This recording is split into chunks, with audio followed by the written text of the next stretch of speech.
Dracula by Bram Stoker. Part 13. Chapter 25. Dr. Seward's Diary. October 11th. Evening. Jonathan Harker has asked me to note this, as he says he is hardly equal to the task, and he wants an exact record kept. I think that none of us were surprised when we were asked to see Mrs. Harker a little before the time of sunset. We have of late come to understand that sunrise and sunset are to her times of peculiar freedom, when her old self can be manifest without any controlling force subduing or restraining her, or inciting her to action. This mood or condition begins some half hour or more before actual sunrise or sunset, and lasts till either the sun is high, or whilst the clouds are still aglow with the rays streaming above the horizon. At first there is a sort of negative condition, as if some tie were loosened, and then the absolute freedom quickly follows. When, however, the freedom ceases, the changeback or relapse comes quickly, preceded only by a spell of warning silence. Tonight, when we met, she was somewhat constrained, and bore all the signs of an internal struggle. I put it down myself to her making a violent effort at the earliest instant she could do so. A very few minutes, however, gave her complete control of herself. Then, motioning her husband to sit beside her on the sofa where she was half reclining, she made the rest of us bring chairs up close. Taking her husband's hand, and hers began. "We are all here together in freedom, for perhaps the last time. I know, dear. I know that you will always be with me to the end." This was to her husband, whose hand had, as we could see, tightened upon hers. In the morning we go out upon our task, and God alone knows what may be in store for any of us. You're going to be so good to me as to take me with you. I know that all that brave, earnest men can do for a poor, weak woman, whose soul perhaps is lost. No, not yet, but is at any rate at stake. You will do. But you must remember that I am not as you are. There is a poison in my blood, in my soul, which may destroy me, which must destroy me, unless some relief comes to us. Oh, my friends, you know as well as I do that my soul is at stake. And though I know there is one way out for me, you must not, and I must not take it. She looked appealingly to us all in turn, beginning and ending with her husband. "What is that way?" asked Van Helsing in a hoarse voice. "What is that way which we must not, may not take? That I may die now, either by my own hand or that of another, before the greater evil is entirely wrought. I know, and you know, that were I once dead you could and would set free my immortal spirit, even as you did my poor Lucy's. Were death, or the fear of death, the only thing that stood in the way, I would not shrink to die here now, amidst the friends who love me. But death is not all. I cannot believe that to die in such a case, when there is hope before us and a bitter task to be done, is God's will. Therefore, I, on my part, give up here the certainty of eternal rest, and go out into the dark where may be the blackest things that the world or the nether world holds." We were all silent, for we knew instinctively that this was only a prelude. The faces of the others were set, and Harker's grew ashen gray. Perhaps he guessed better than any of us what was coming. She continued, "This is what I can give into the hotchpot." I could not but note the quaint legal phrase which she used in such a place, and with all seriousness. "What will each of you give? Your lives, I know," she went on quickly. "That is easy for brave men. Your lives are God's, and you can give them back to him. But what will you give to me?" She looked again questioningly, but this time avoided her husband's face. Quincy seemed to understand. He nodded, and her face lit up. "Then I shall tell you plainly what I want, for there must be no doubtful matter in this connection between us now. You must promise me, one and all, even you, my beloved husband, that should the time come, you will kill me." "What is that time?" The voice was Quincy's, but it was low and strained. "When you shall be convinced that I am so changed that it is better that I die than I may live. When I am thus dead in the flesh, then you will, without a moment's delay, drive a stake through me and cut off my head, or do whatever else may be wanting to give me rest." Quincy was the first to rise after the pause. He knelt down before her, and taking her hand in his said, solemnly, "I'm only a rough fellow, who hasn't, perhaps, lived as a man should to win such a distinction, but I swear to you by all that I hold sacred and dear that, should the time ever come, I shall not flinch from the duty that you have set us. And I promise you, too, that I shall make all certain, for if I am only doubtful, I shall take it that the time has come. My true friend, was all she could say amid her fast-falling tears as, bending over, she kissed his hand. I swear the same, my dear Madam Mina, said Van Helsing. And I, said Lord Godalming, each of them in turn kneeling to her to take the oath. I followed myself. Then her husband turned to her wan-eyed, and with a greenish pallor, which subdued the snowy whiteness of his hair, and asked, And must I, too, make such a promise? Oh, my wife? You too, my dearest, she said, with infinite yearning of pity in her voice and eyes. You must not shrink. You are nearest and dearest, and all the world to me. Our souls are knit into one, for all life and all time. Think, dear, that there have been times when brave men have killed their wives and their womenkind to keep them from falling into the hands of the enemy. Their hands did not falter any the more because those that they loved implored them to slay them. It is men's duty towards those whom they love in such times of sore trial. And oh, my dear, if it is to be that I must meet death at any hand, let it be at the hand of him that loves me best. Dr. Van Helsing, I have not forgotten your mercy in poor Lucy's case to him who loved. She stopped with a flying blush and changed her phrase, to him who had best right to give her peace. If that time shall come again, I look to you to make it a happy memory of my husband's life that it was his loving hand which set me free from the awful thrall upon me. Again I swear, came the professor's resonant voice. Mrs. Harker smiled, positively smiled, as with a sigh of relief she leaned back and said, And now one word of warning, a warning which you must never forget. This time, if it ever come, may come quickly and unexpectedly, and in such case you must lose no time in using your opportunity. At such a time I myself might be, nay, if the time ever comes, shall be leagued with your enemy against you. One more request. She became very solemn as she said this. It is not vital and necessary like the other, but I want you to do one thing for me, if you will. We all acquiesced, but no one spoke. There was no need to speak. I want you to read the burial service. She was interrupted by a deep groan from her husband. Taking his hand in hers, she held it over her heart and continued, You must read it over me some day. Whatever may be the issue of all this fearful state of things, it will be a sweet thought to all or some of us. You, my dearest, will I hope read it, for then it will be in your voice in my memory forever. Come what may. But oh, my dear one, he pleaded, death is afar off from you. Nay, she said, holding up a warning hand.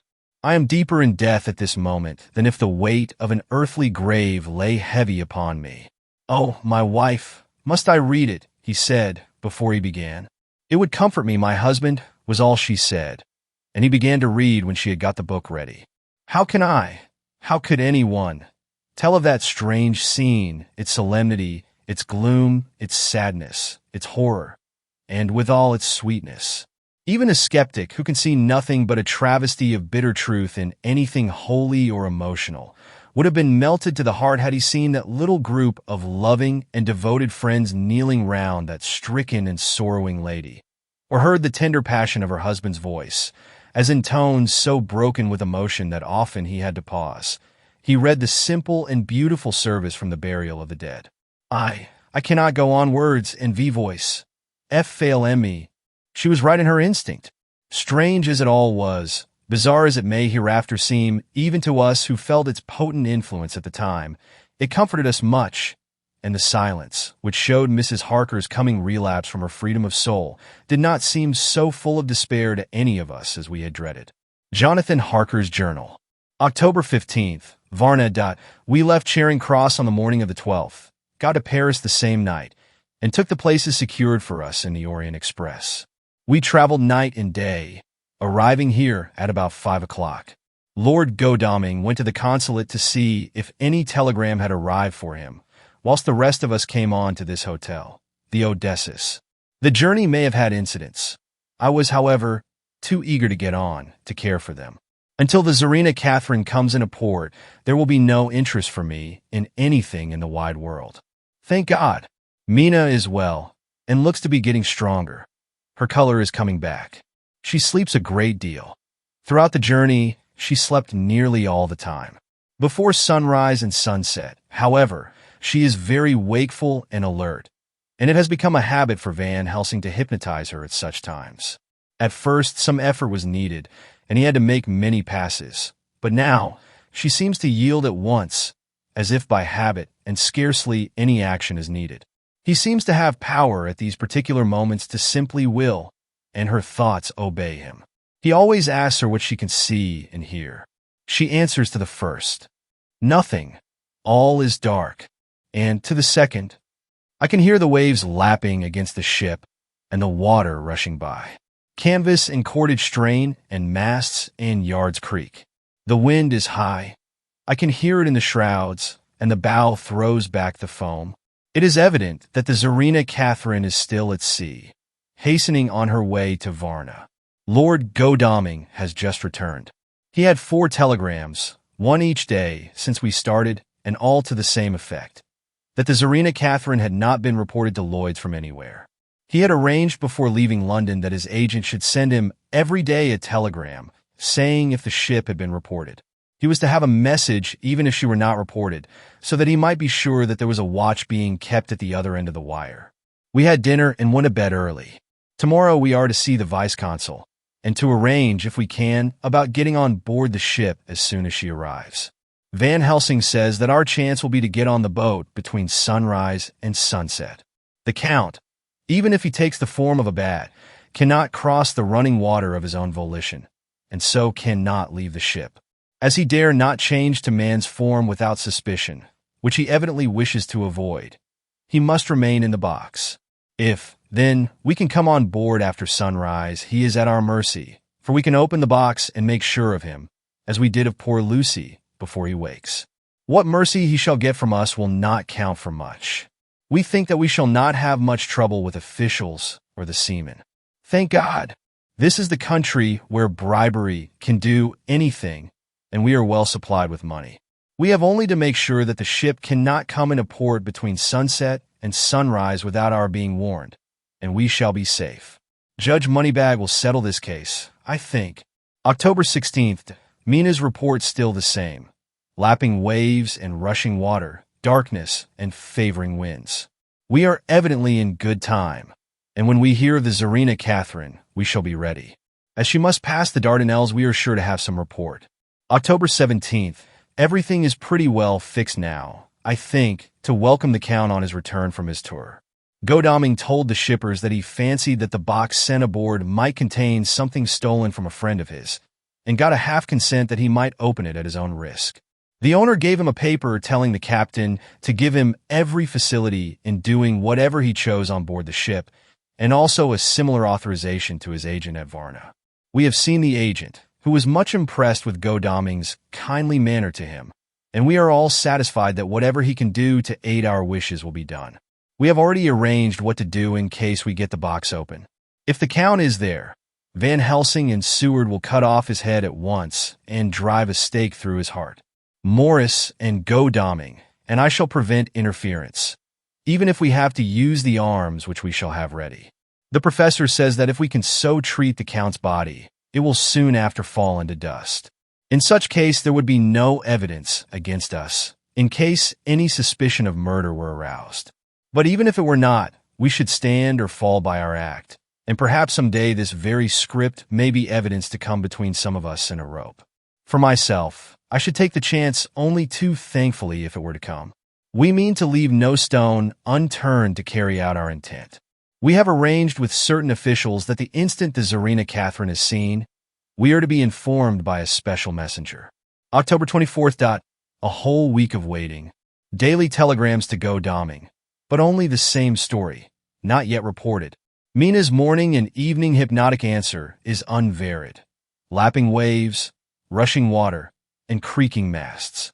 Telegram, October 24th. Rufus Smith, Lloyd's, London. To Lord Godalming, care of H.B.M. Vice-Consul, Varna. Tsarina Catherine reported this morning from Dardanelles. Dr. Seward's diary. October 25th. How I miss my phonograph. To write diary with a pen is irksome to me, but Van Helsing says I must. We were all wild with excitement yesterday when Godalming got his telegram from Lloyd's. I know now what men feel in battle when the call to action is heard. Mrs. Harker, alone of our party, did not show any signs of emotion. After all, it is not strange that she did not, for we took special care not to let her know anything about it, and we all tried not to show any excitement when we were in her presence. In old days she would, I am sure, have noticed, no matter how we might have tried to conceal it. But in this way, she is greatly changed during the past 3 weeks. The lethargy grows upon her, and though she seems strong and well, and is getting back some of her color, Van Helsing and I are not satisfied. We talk of her often. We have not, however, said a word to the others. It would break poor Harker's heart, certainly his nerve, if he knew that we had even a suspicion on the subject. Van Helsing examines, he tells me, her teeth very carefully, while she is in the hypnotic condition, for he says that so long as they do not begin to sharpen, there is no active danger of a change in her. If this change should come, it would be necessary to take steps. We both know what those steps would have to be, though we do not mention our thoughts to each other. We should neither of us shrink from the task, awful though it be to contemplate.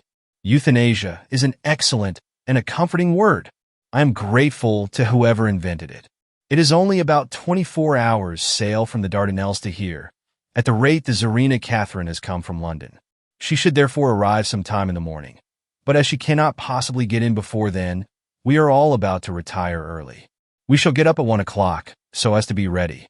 October 25th, noon. No news yet of the ship's arrival.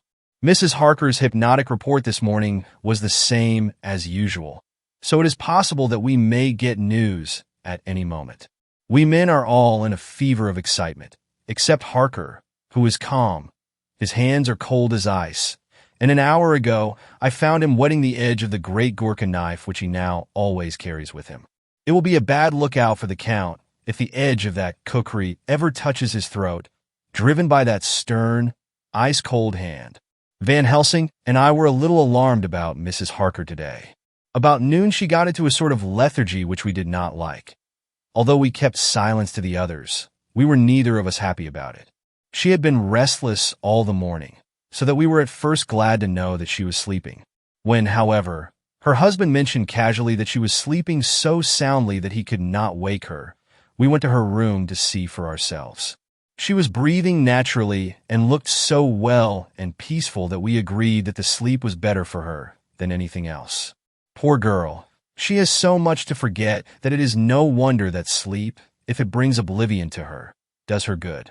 Later, our opinion was justified, for when after a refreshing sleep of some hours she woke up, she seemed brighter and better than she had been for days. At sunset she made the usual hypnotic report.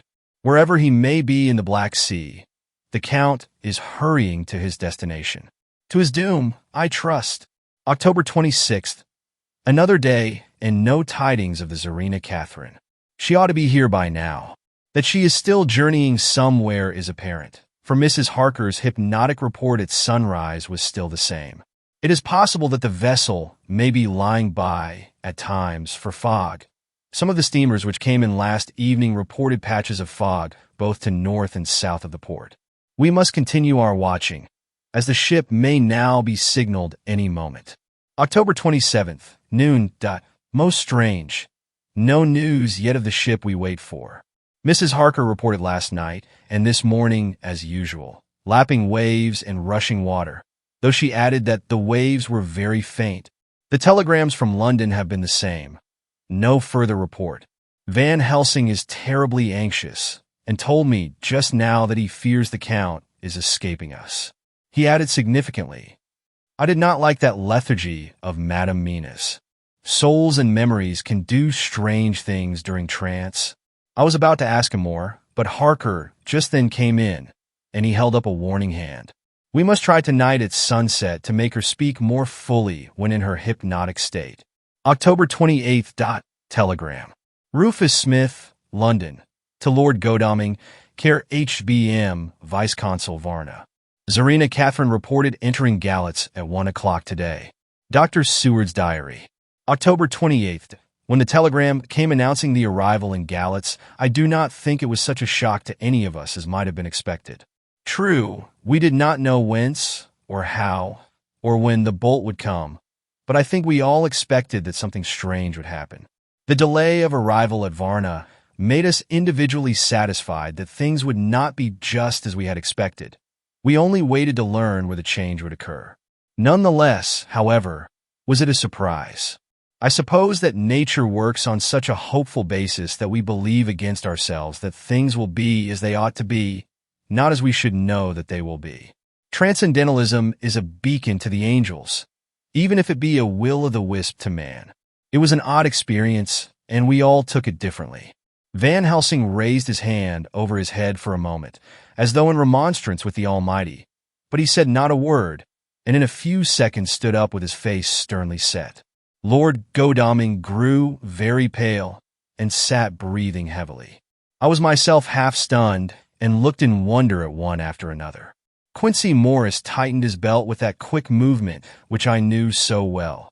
In our old wandering days, it meant action. Mrs. Harker grew ghastly white, so that the scar on her forehead seemed to burn, but she folded her hands meekly and looked up in prayer. Harker smiled, actually smiled, the dark, bitter smile of one who was without hope. But at the same time his action belied his words, for his hands instinctively sought the hilt of the great cookery knife and rested there. "When does the next train start for Galatz?" said Van Helsing to us generally. "At 6:30 tomorrow morning." We all started, for the answer came from Mrs. Harker. "How on earth do you know?" said Art. "You forget, or perhaps you do not know, though Jonathan does and so does Dr. Van Helsing, that I am the train fiend.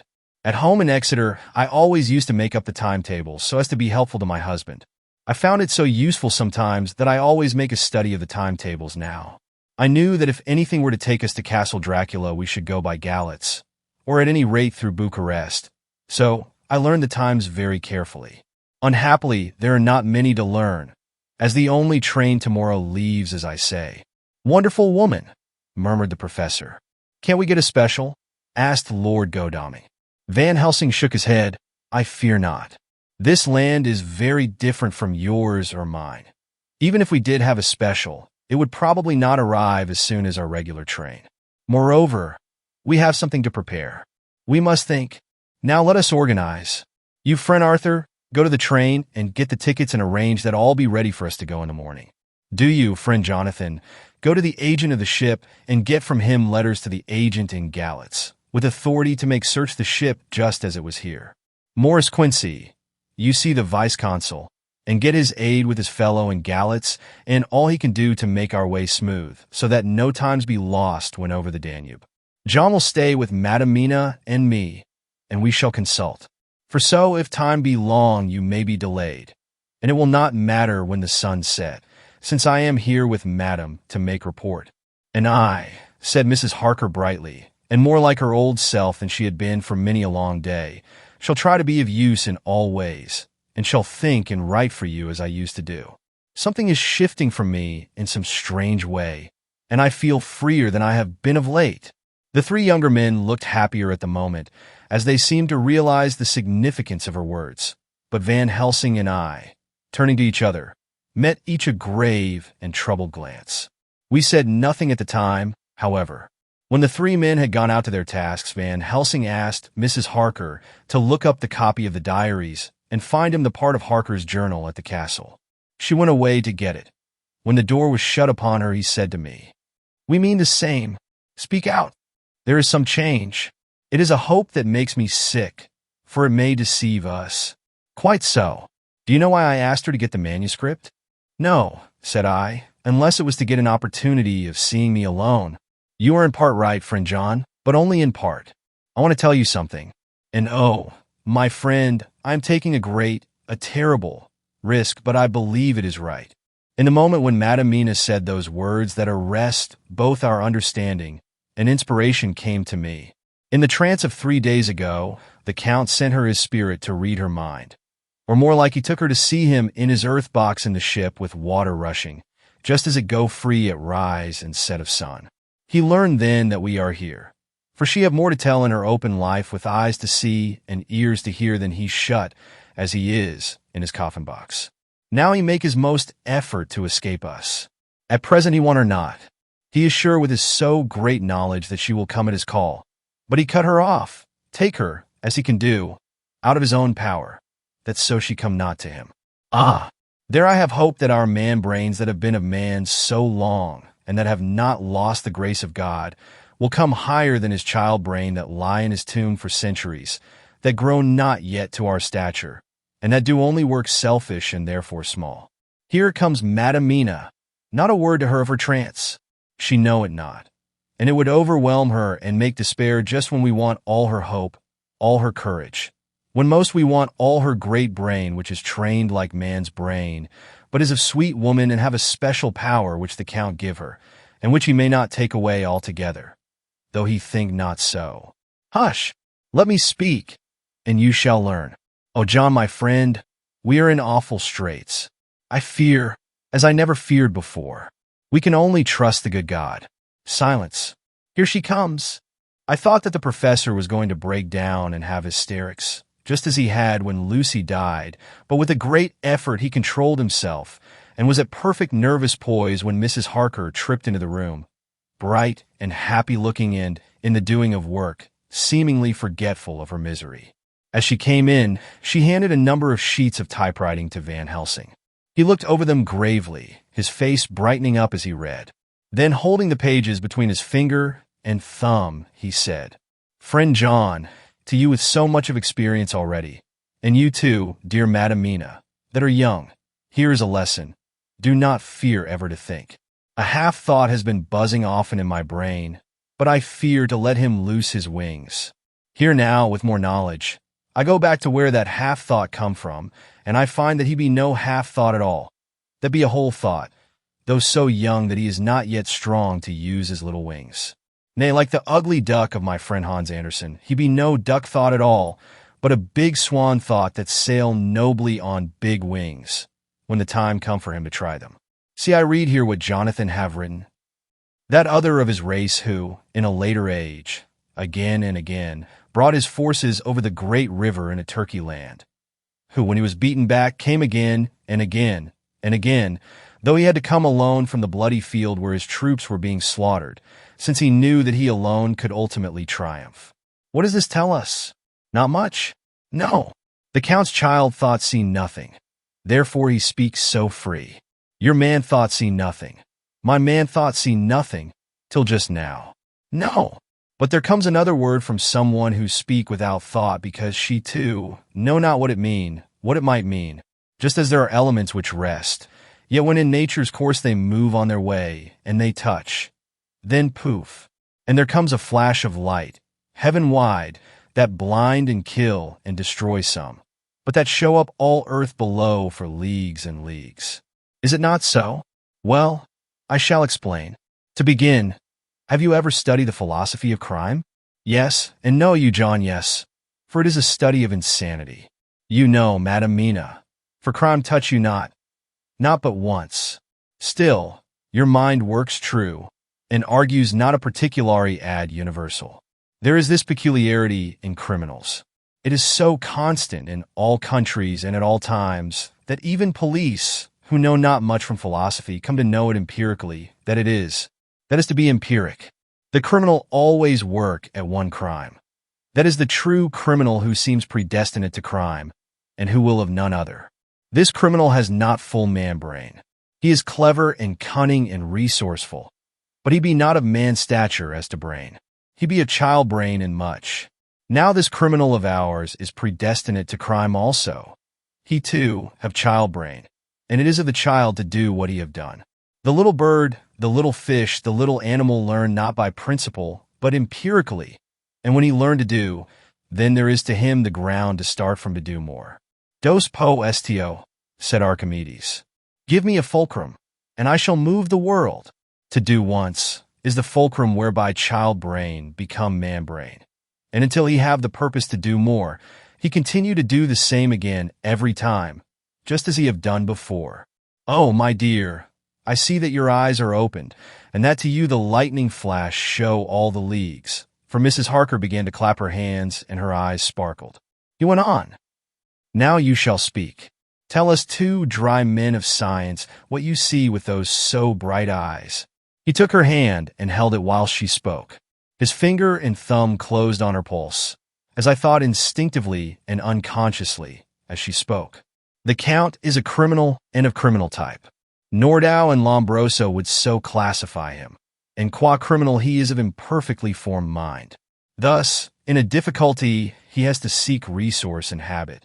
His past is a clue, and the one page of it that we know, and that from his own lips, tells that once before, when in what Mr. Morris would call a tight place, he went back to his own country from the land he had tried to invade, and thence, without losing purpose, prepared himself for a new effort. He came again better equipped for his work, and won. So he came to London to invade a new land. He was beaten, and when all hope of success was lost, and his existence in danger, he fled back over the sea to his home, just as formerly he had fled back over the Danube from Turkey land. Good, good. Oh, you so clever lady, said Van Helsing enthusiastically, as he stooped and kissed her hand. A moment later he said to me, as calmly as though we had been having a sick-room consultation, 72 only, and in all this excitement. I have hope. Turning to her again, he said with keen expectation, but go on, go on. There is more to tell if you will. Be not afraid. John and I know. I do in any case, and shall tell you if you are right. Speak, without fear. I will try to, but you will forgive me if I seem egotistical. Nay, fear not. You must be egotist, for it is of you that we think. Then, as he is criminal, he is selfish. And as his intellect is small and his action is based on selfishness, he confines himself to one purpose. That purpose is remorseless. As he fled back over the Danube, leaving his forces to be cut to pieces, so now he is intent on being safe, careless of all. So his own selfishness frees my soul somewhat from the terrible power which he acquired over me on that dreadful night. I felt it. Oh, I felt it. Thank God for his great mercy. My soul is freer than it has been since that awful hour, and all that haunts me is a fear lest in some trance or dream he may have used my knowledge for his ends. The professor stood up.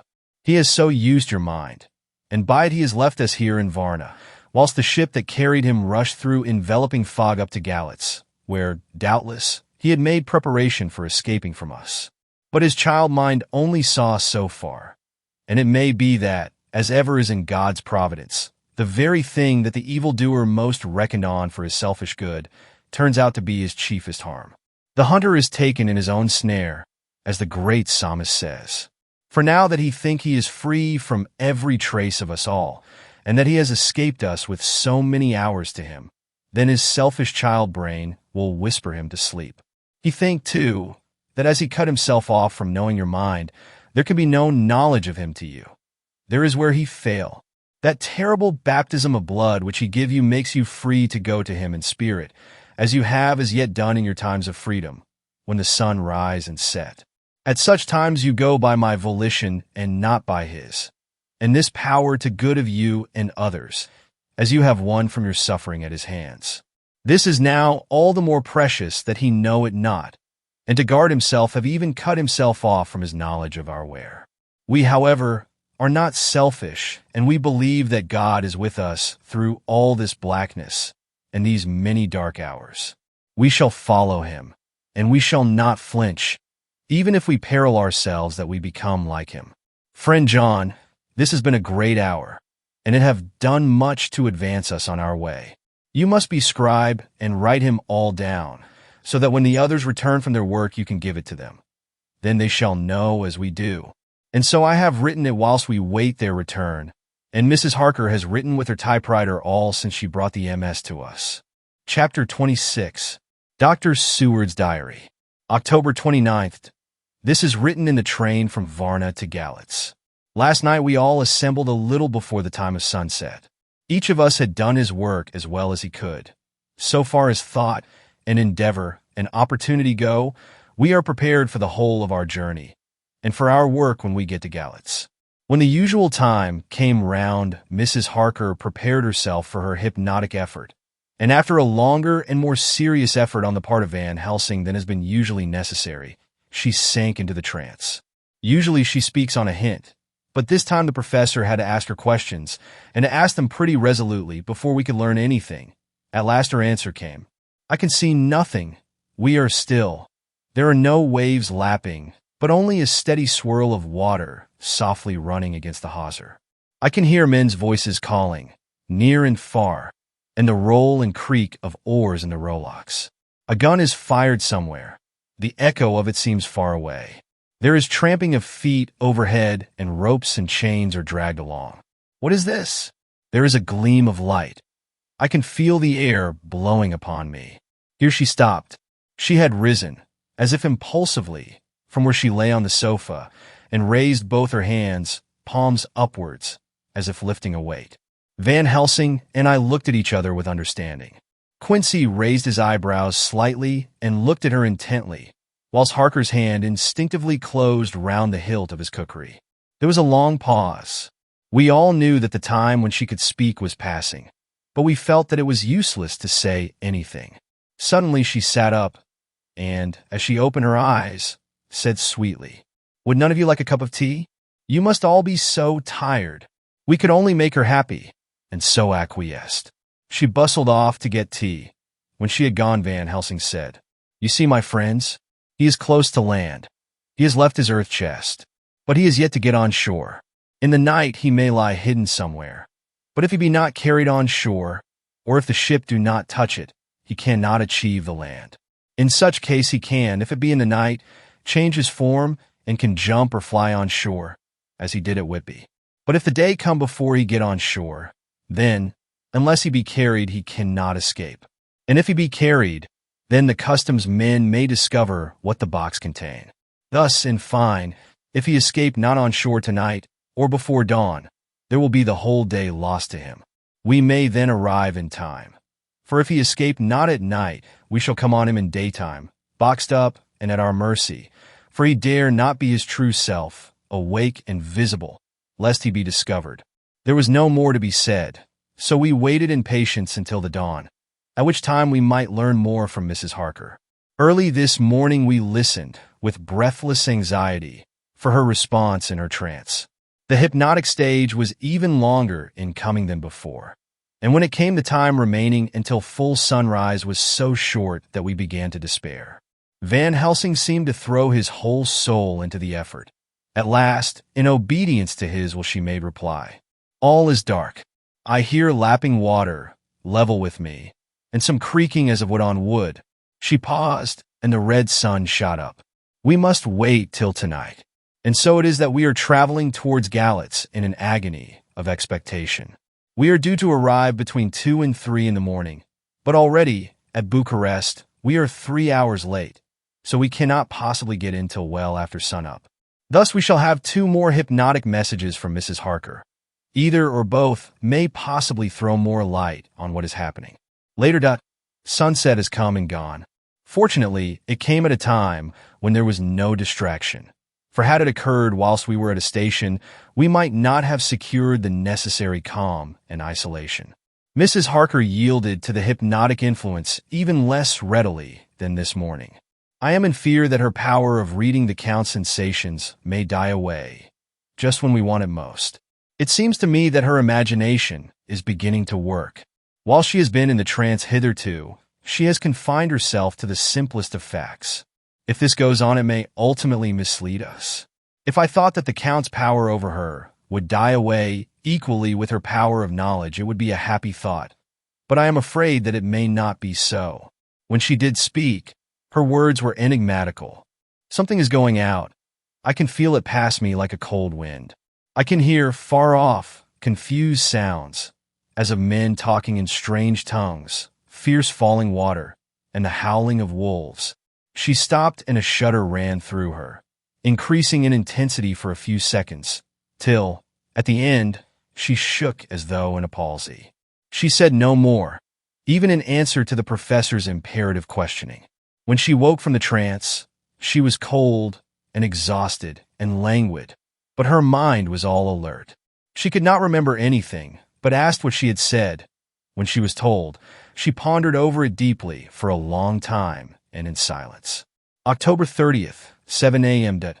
We are near Galatz now, and I may not have time to write later. Sunrise this morning was anxiously looked for by us all. Knowing of the increasing difficulty of procuring the hypnotic trance, Van Helsing began his passes earlier than usual. They produced no effect, however, until the regular time, when she yielded with a still greater difficulty, only a minute before the sun rose. The professor lost no time in his questioning. Her answer came with equal quickness. All is dark. I hear water swirling by, level with my ears, and the creaking of wood on wood. Cattle low far off. There is another sound, a queer one like. She stopped and grew white and whiter still. Go on. Speak, I command you, said Van Helsing in an agonized voice. At the same time there was despair in his eyes, for the risen sun was reddening even Mrs. Harker's pale face. She opened her eyes, and we all started as she said, sweetly and seemingly with the utmost unconcern.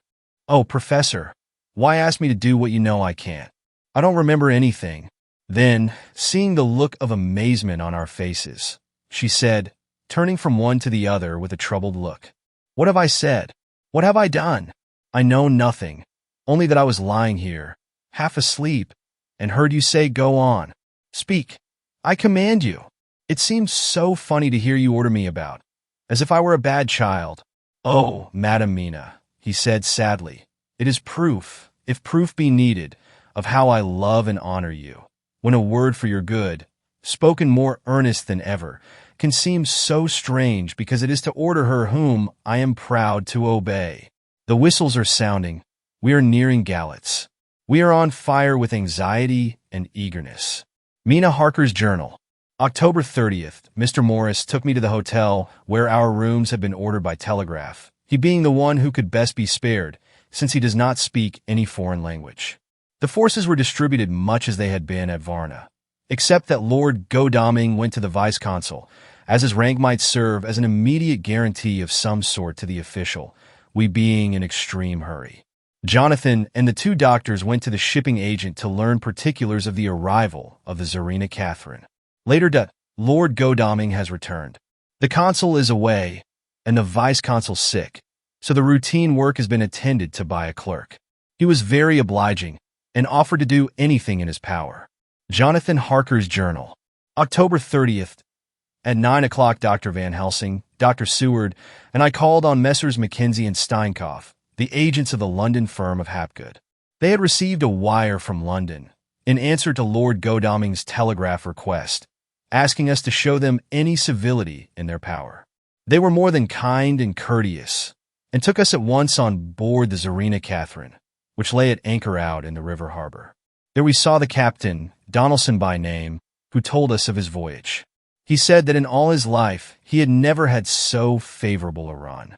Man, he said, but it made us afeard, for we expected that we should have to pay for it some rare piece o' ill luck, so as to keep up the average. It's no canny to run frae London to the Black Sea, why a wind to hint ye, as though the deal himself were blawing on your sail for his own purpose. And of the time we could no speer a thing. Gin we were nigh a ship, or a port, or a headland, a fog fell on us and travelled wy us, till when after it had lifted and we looked out, the deal a thing could we see. We ran by Gibraltar whilst he be in, able to signal, until we came to the Dardanelles and had to wait to get our permit to pass. We never were within hail o' aught. At first I inclined to slack off sail and beat about till the fog was lifted, but whiles I thought that if the deal was minded to get us into the Black Sea quick, he was like to do it whether we would or no. If we had a quick voyage, it would be no to our miscredit why the owners, or no hurt to our traffic. And the old mon who had served his own purpose wad be decently grateful to us for no hind air in him. This mixture of simplicity and cunning, of superstition and commercial reasoning, aroused Van Helsing, who said, Mine friend, that devil is more clever than he is thought by some, and he know when he meet his match. The skipper was not displeased with the compliment, and went on. When we got past the Bosphorus, the men began to grumble. Some of them, the Romanians, came and asked me to heave overboard a big box which had been put on board by a queer-looking old man just before we had started Frey London.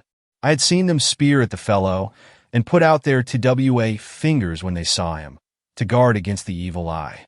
Man, but the superstition of foreigners is perfectly ridiculous. I sent them about their business pretty quick, but as just after a fog closing on us, I felt a wee bit as they did anent something, though I wouldn't say it was egging the big box. Well, on we went, and as the fog didn't let up for 5 days, I yost let the wind carry us. For if the deal wanted to get somewheres, well, he would fetch it up a reet. And if he didn't, well, we'd keep a sharp lookout anyhow. Sure enough, we had a fair way and deep water all the time. And 2 days ago, when the morning sun came through the fog, we found ourselves just in the river opposite Galatz. The Romanians were wild, and wanted me right or wrong to take out the box and fling it in the river. I had to argue why them a boot it why a handspike. And when the last of them rose off the deck why, his head in his hand, I had convinced them that, evil eye or no evil eye, the property and the trust of my owners were better in my hands than in the river Danube. They had, mind ye, taken the box on the deck ready to fling in, and as it was marked Galatz via Varna, I thought I'd let it lie till we discharge in the port and get rid o'd Elthegather.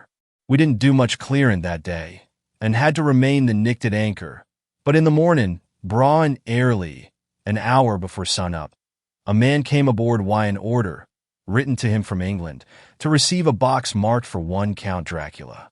Sure enough the matter was one ready to his hand. He had his papers a read, and glad I was to be rid o' the damned thing, for I was beginning missile to feel uneasy at it. If the deal did have any luggage aboard the ship, I'm thinking it was none ither than that same. What was the name of the man who took it? Asked Dr. Van Helsing with restrained eagerness. I'll be telling ye quick, he answered, and stepping down to his cabin, produced a receipt signed Emmanuel Hildesheim. Bergenstrasse 16 was the address. We found out that this was all the captain knew, so with thanks we came away. We found Hildesheim in his office, a Hebrew of rather the Adelphi theater type, with a nose like a sheep and a fez. His arguments were pointed with specie, we doing the punctuation, and with a little bargaining he told us what he knew. This turned out to be simple, but important. He had received a letter from Mr. Deville of London, telling him to receive, if possible before sunrise so as to avoid customs, a box which would arrive at Galatz in the Tsarina Catherine. This he was to give in charge to a certain Petrov Skinsky, who dealt with the Slovaks who traded down the river to the port. He had been paid for his work by an English bank note, which had been duly cashed for gold at the Danube International Bank. When Skinsky had come to him, he had taken him to the ship and handed over the box, so as to save porterage. That was all he knew. We then sought for Skinsky, but were unable to find him. One of his neighbors, who did not seem to bear him any affection, said that he had gone away 2 days before, no one knew whither. This was corroborated by his landlord, who had received by messenger the key of the house together with the rent due, in English money. This had been between 10 and 11 o'clock last night. We were at a standstill again. Whilst we were talking, one came running and breathlessly gasped out that the body of Skinsky had been found inside the wall of the churchyard of St. Peter, and that the throat had been torn open as if by some wild animal. Those we had been speaking with ran off to see the horror, the women crying out, "This is the work of a Slovak." We hurried away lest we should have been in some way drawn into the affair and so detained. As we came home, we could arrive at no definite conclusion. We were all convinced that the box was on its way, by water, to somewhere, but where that might be we would have to discover. With heavy hearts, we came home to the hotel to Mina. When we met together, the first thing was to consult as to taking Mina again into our confidence. Things are getting desperate, and it is at least a chance, though a hazardous one. As a preliminary step, I was released from my promise to her. Mina Harker's Journal, October 30th. Evening. They were so tired and worn out and dispirited that there was nothing to be done till they had some rest. So I asked them all to lie down for half an hour whilst I should enter everything up to the moment. I feel so grateful to the man who invented the traveler's typewriter, and to Mr. Morris for getting this one for me. I should have felt quite astray doing the work if I had to write with a pen. It is all done. Poor dear, dear Jonathan, what he must have suffered. What must he be suffering now? He lies on the sofa, hardly seeming to breathe, and his whole body appears in collapse. His brows are knit. His face is drawn with pain. Poor fellow, maybe he is thinking, and I can see his face all wrinkled up with the concentration of his thoughts. Oh, if I could only help at all. I shall do what I can. I have asked Dr. Van Helsing, and he has got me all the papers that I have not yet seen. Whilst they are resting, I shall go over all carefully, and perhaps I may arrive at some conclusion. I shall try to follow the professor's example and think without prejudice on the facts before me. I do believe that under God's providence, I have made a discovery. I shall get the maps and look over them. I am more than ever sure that I am right. My new conclusion is ready, so I shall get our party together and read it. They can judge it. It is well to be accurate, and every minute is precious. Mina Harker's memorandum, entered in her journal. Ground of inquiry. Count Dracula's problem is to get back to his own place. He must be brought back by someone. This is evident, for had he power to move himself as he wished, he could go either as man, or wolf, or bat, or in some other way. He evidently fears discovery or interference, in the state of helplessness in which he must be, confined as he is between dawn and sunset in his wooden box. How is he to be taken? Here a process of exclusions may help us. By road? By rail? By water? 1. By road, there are endless difficulties, especially in leaving the city. There are people, and people are curious and investigate. A hint, a surmise, a doubt as to what might be in the box would destroy him. Why, there are, or there may be, customs and octroi officers to pass. His pursuers might follow. This is his highest fear, and in order to prevent his being betrayed, he has repelled, so far as he can, even his victim, me. 2.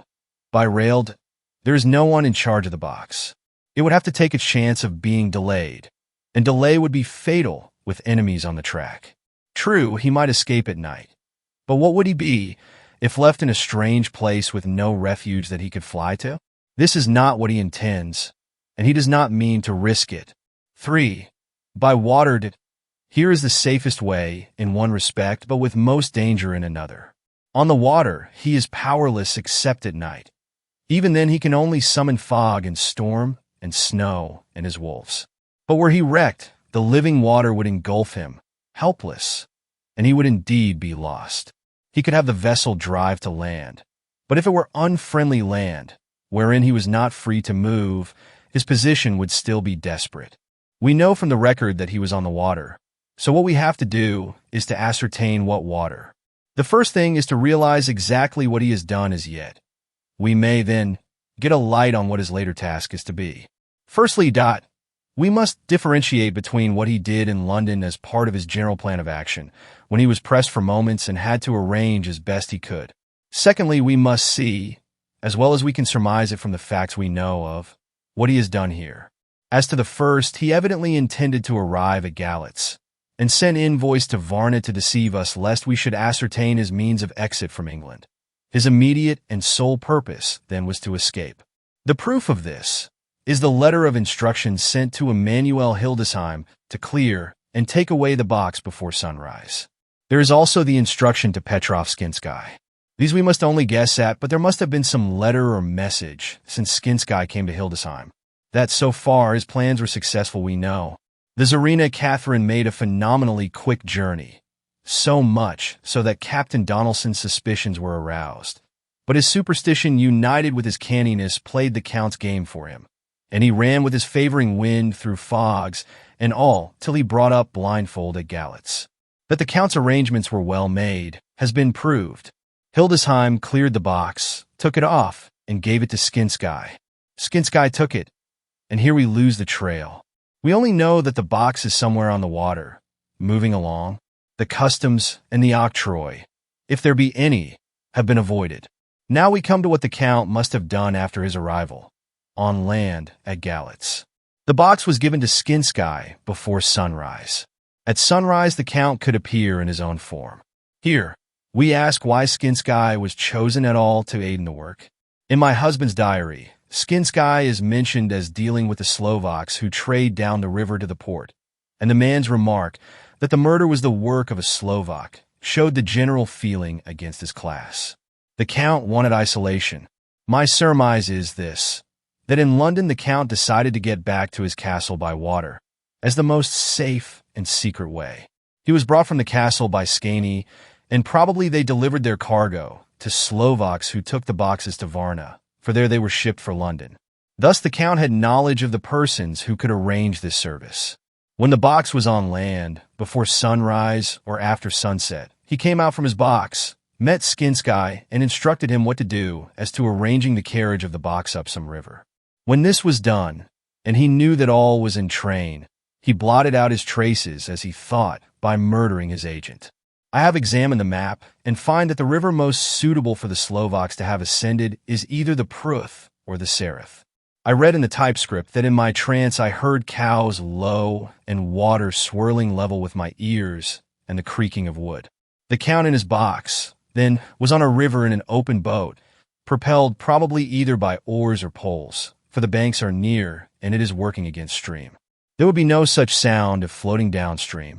Of course, it may not be either the Sereth or the Pruth, but we may possibly investigate further. Now of these two, the Pruth is the more easily navigated, but the Sereth is, at Fundu, joined by the Bistritza which runs up around the Borgo Pass. The loop it makes is manifestly as close to Dracula's castle as can be got by water. Mina Harker's journal continued. When I had done reading, Jonathan took me in his arms and kissed me. The others kept shaking me by both hands, and Dr. Van Helsing said, "Our dear Madam Mina is once more our teacher. Her eyes have been where we were blinded. Now we are on the track once again, and this time we may succeed. Our enemy is at his most helpless, and if we can come on him by day, on the water, our task will be over. He has a start, but he is powerless to hasten, as he may not leave his box lest those who carry him may suspect. For them to suspect would be to prompt them to throw him in the stream where he perish. This he knows and will not. Now, men, to our council of war. For, here and now, we must plan what each and all shall do.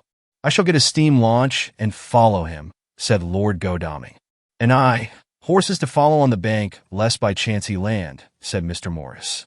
"Good," said the professor, "both good. But neither must go alone. There must be force to overcome force if need be. The Slovak is strong and rough, and he carries rude arms." All the men smiled, for amongst them they carried a small arsenal. Said Mr. Morris, "I have brought some Winchesters. They are pretty handy in a crowd, and there may be wolves." The Count, if you remember, took some other precautions. He made some requisitions on others that Mrs. Harker could not quite hear or understand. "We must be ready at all points." Dr. Seward said, "I think I had better go with Quincy. We have been accustomed to hunt together, and we two, well armed, will be a match for whatever may come along. You must not be alone, Art. It may be necessary to fight the Slovaks, and a chance thrust, for I don't suppose these fellows carry guns, would undo all our plans. There must be no chances this time. We shall not rest until the Count's head and body have been separated, and we are sure that he cannot reincarnate." He looked at Jonathan as he spoke, and Jonathan looked at me. I could see that the poor dear was torn about in his mind. Of course he wanted to be with me, but then the boat service would, most likely, be the one which would destroy the vampire. Why did I hesitate to write the word? He was silent a while, and during his silence Dr. Van Helsing spoke. "Friend Jonathan, this is to you for twice reasons. First, because you are young and brave and can fight, and all energies may be needed at the last, and again that it is your right to destroy him, that which has wrought such woe to you and yours. Be not afraid for Madam Mina. She will be my care if I may. I am old.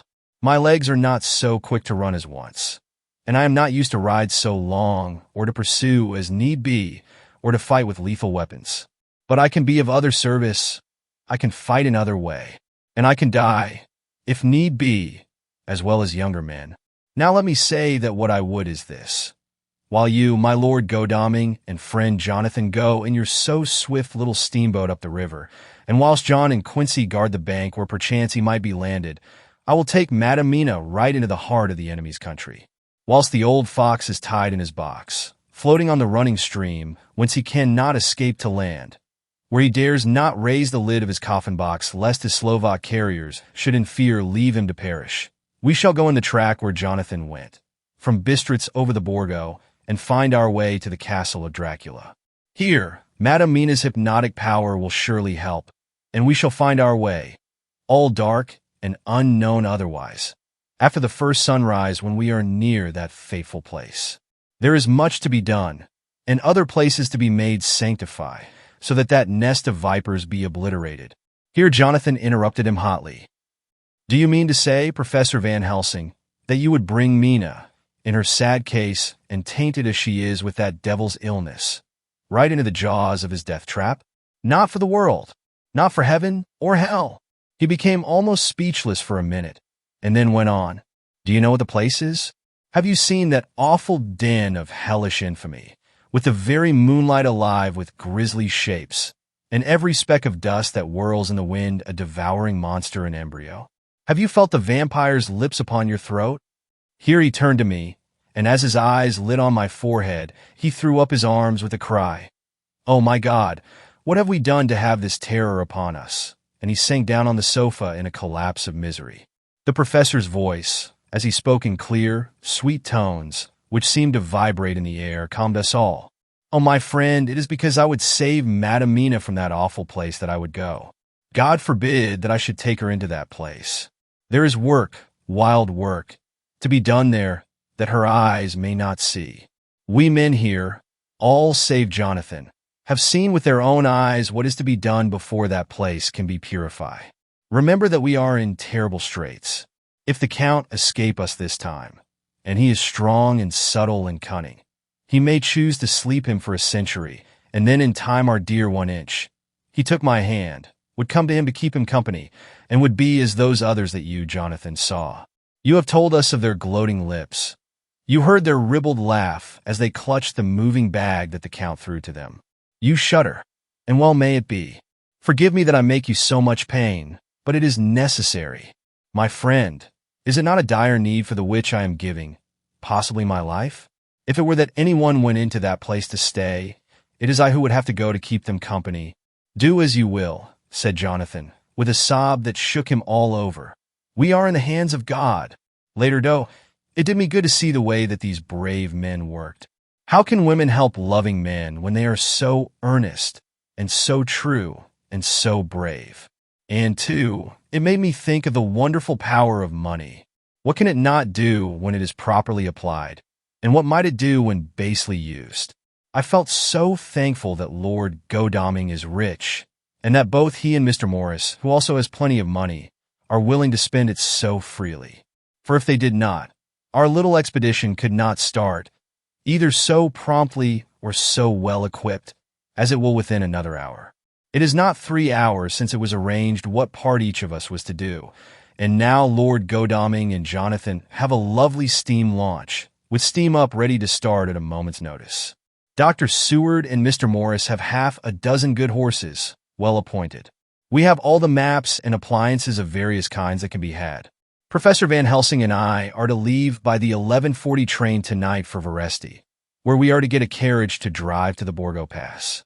We are bringing a good deal of ready money, as we are to buy a carriage and horses. We shall drive ourselves, for we have no one whom we can trust in the matter. The professor knows something of a great many languages, so we shall get on all right. We have all got arms, even for me a large-bore revolver. Jonathan would not be happy unless I was armed like the rest. Alas, I cannot carry one arm that the rest do. The scar on my forehead forbids that. Dear Dr. Van Helsing comforts me by telling me that I am fully armed, as there may be wolves. The weather is getting colder every hour, and there are snow flurries which come and go as warnings. Later, it took all my courage to say goodbye to my darling. We may never meet again. Courage, Mina! The professor is looking at you keenly. His look is a warning. There must be no tears now, unless it may be that God will let them fall in gladness. Jonathan Harker's Journal, October 30th. Night. I am writing this in the light from the furnace door of the steam launch, Lord Godalming is firing up. He is an experienced hand at the work, as he has had for years a launch of his own on the Thames and another on the Norfolk Broads. Regarding our plans, we finally decided that Mina's guess was correct, and that if any waterway was chosen for the Count's escape back to his castle, the Sereth and then the Bistritza at its junction would be the one. We took it that somewhere about the 47th degree, north latitude, would be the place chosen for the crossing the country between the river and the Carpathians. We have no fear in running at good speed up the river at night. There is plenty of water, and the banks are wide enough apart to make steaming, even in the dark, easy enough. Lord Godalming tells me to sleep for a while, as it is enough for the present for one to be on watch. But I cannot sleep. How can I, with the terrible danger hanging over my darling, and her going out into that awful place? My only comfort is that we are in the hands of God. Only for that faith it would be easier to die than to live, and so be quit of all the trouble. Mr. Morris and Dr. Seward were off on their long ride before we started. They are to keep up the right bank, far enough off to get on higher lands where they can see a good stretch of river and avoid the following of its curves. They have, for the first stages, 2 men to ride and lead their spare horses, 4 in all, so as not to excite curiosity. When they dismiss the men, which shall be shortly, they shall themselves look after the horses. It may be necessary for us to join forces, if so they can mount our whole party. One of the saddles has a movable horn, and can be easily adapted for Mina, if required. It is a wild adventure we are on. Here, as we are rushing along through the darkness, with the cold from the river seeming to rise up and strike us, with all the mysterious voices of the night around us, it all comes home. We seem to be drifting into unknown places and unknown ways, into a whole world of dark and dreadful things. Godalming is shutting the furnace door. October 31st. Still hurrying along. The day has come, and Godalming is sleeping. I am on watch. The morning is bitterly cold. The furnace heat is grateful, though we have heavy fur coats. As yet we have passed only a few open boats, but none of them had on board any box or package of anything like the size of the one we seek.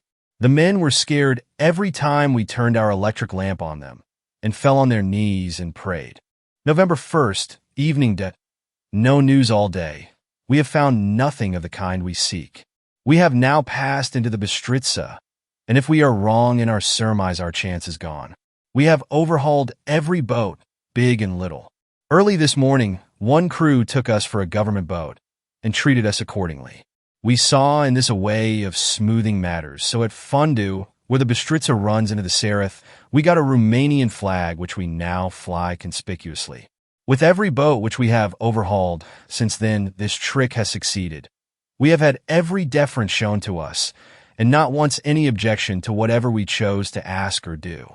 Some of the Slovaks tell us that a big boat passed them, going at more than usual speed as she had a double crew on board. This was before they came to Fundu, so they could not tell us whether the boat turned into the Bistritza or continued on up the Sereth. At Fundu we could not hear of any such boat, so she must have passed there in the night. I am feeling very sleepy.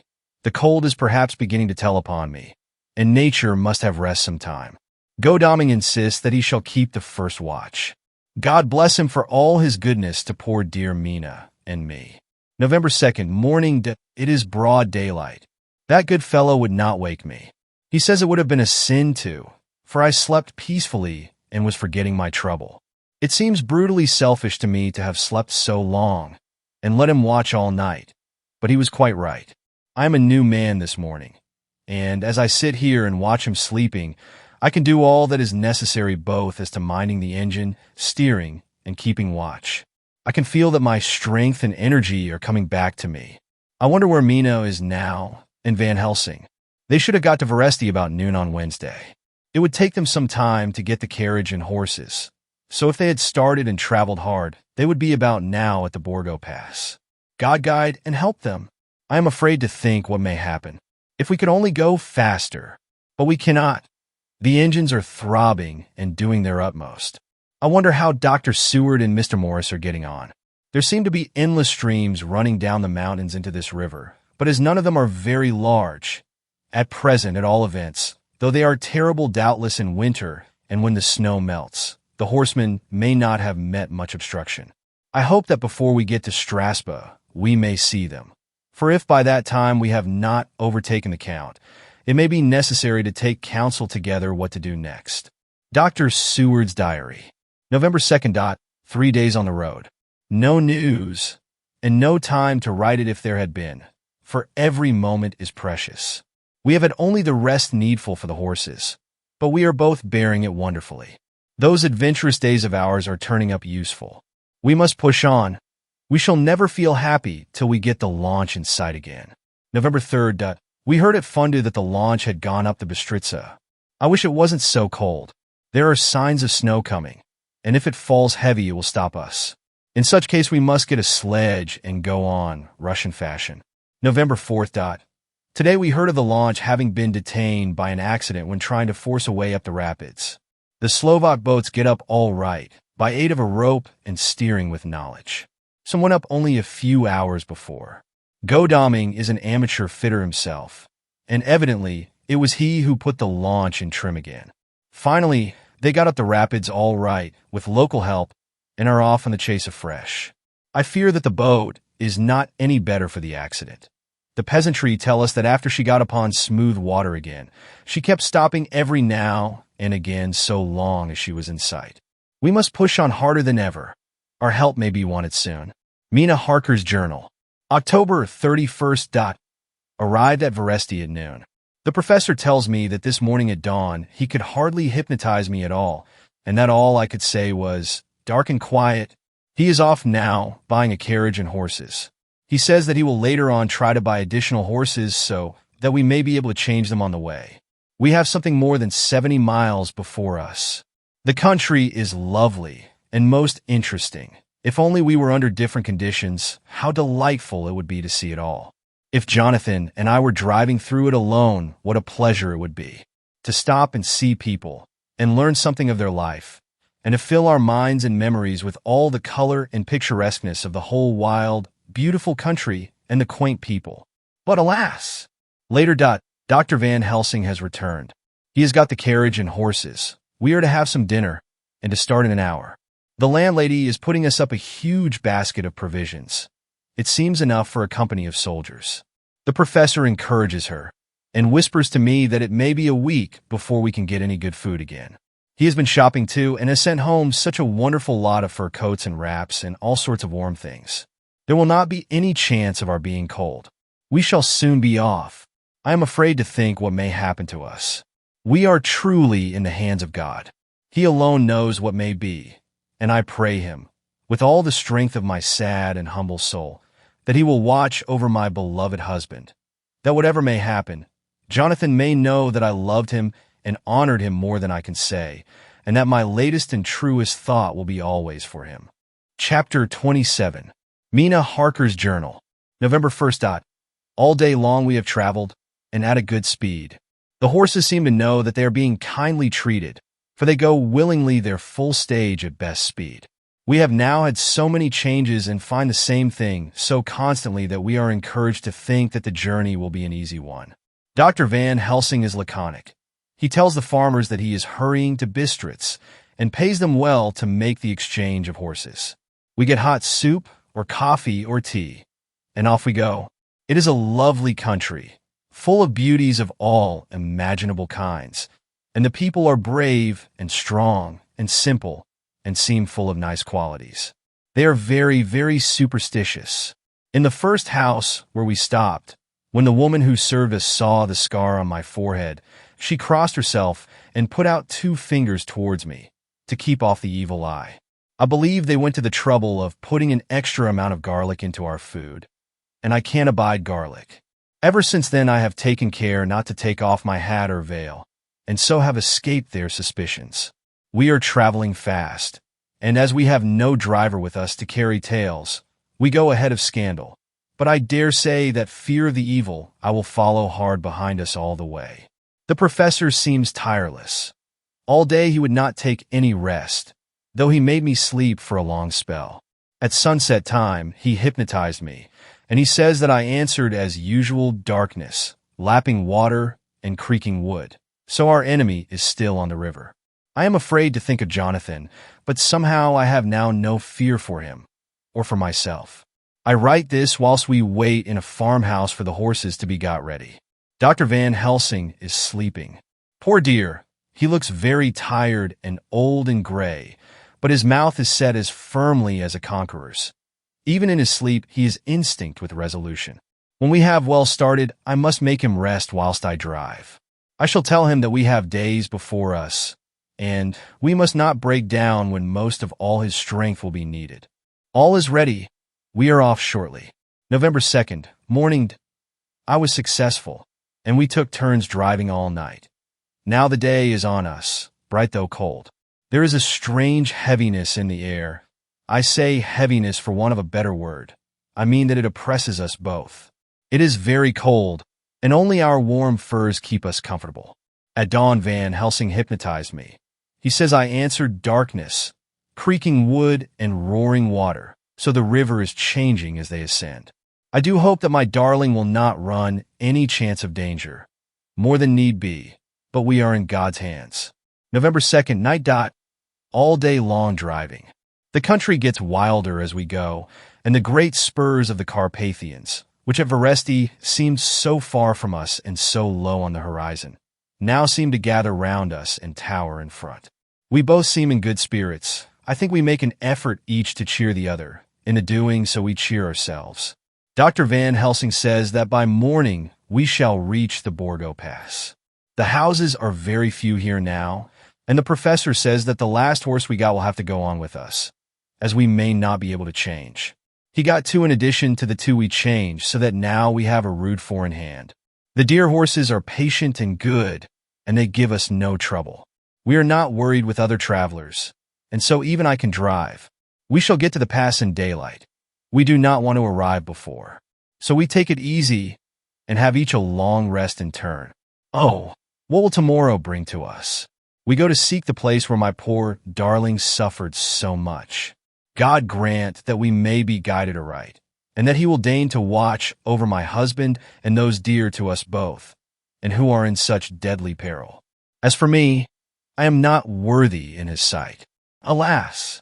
I am unclean to his eyes, and shall be until he may deign to let me stand forth in his sight as one of those who have not incurred his wrath. Memorandum by Abraham Van Helsing. November 4th, this to my old and true friend John Seward, M.D. of Purfleet, London, in case I may not see him. It may explain. It is morning, and I write by a fire which all the night I have kept alive, Madam Mina aiding me. It is cold, cold. So cold that the gray, heavy sky is full of snow, which when it falls will settle for all winter as the ground is hardening to receive it. It seems to have affected Madam Mina. She has been so heavy of head all day that she was not like herself. She sleeps and sleeps and sleeps. She who is usual so alert have done literally nothing all the day. She even have lost her appetite. She make no entry into her little diary. She who writes so faithful at every pause. Something whispered to me that all is not well. However, tonight she is more vif. Her long sleep all day have refresh and restore her, for now she is all sweet and bright as ever. At sunset I try to hypnotize her, but alas, with no effect. The power has grown less and less with each day, and tonight it fail me altogether. Well, God's will be done, whatever it may be, and whithersoever it may lead. Now to the historical, for as Madam Mina write not in her stenography, I must in my cumbrous old fashion, that so each day of us may not go unrecorded. We got to the Borgo Pass just after sunrise yesterday morning. When I saw the signs of the dawn, I got ready for the hypnotism. We stopped our carriage and got down so that there might be no disturbance. I made a couch with furs, and Madam Mina, lying down, yield herself as usual, but more slow and more short time than ever, to the hypnotic sleep. As before, came the answer, darkness and the swirling of water. Then she woke, bright and radiant, and we go on our way, and soon reach the pass. At this time and place, she become all on fire with zeal. Some new guiding power be in her manifested, for she point to a road, and say, "This is the way. How know you it?" I ask, Of course I know it, she answer, and with a pause add, have not my Jonathan travelled it and wrote of his travels? At first I think somewhat strange, but soon I see that there be only one such by-road. It is used but little, and very different from the coach road from the Bukovina to Bistritz, which is more wide and hard, and more of use. So we came down this road. When we meet other ways, not always were we sure that they were roads at all, for they be neglect, and light snow have fallen. The horses know, and they only. I give rein to them, and they go on so patient. By and by, we find all the things which Jonathan have note in that wonderful diary of him. Then we go on for long, long hours and hours. At the first, I tell Madam Mina to sleep. She try, and she succeed. She sleep all the time, till at the last, I feel myself to suspicious grow, and attempt to wake her. But she sleep on, and I may not wake her though I try. I do not wish to try too hard, lest I harm her, for I know that she have suffer much, and sleep at times be all in all to her. I think I drowse myself, for all of sudden I feel guilt, as though I have done something.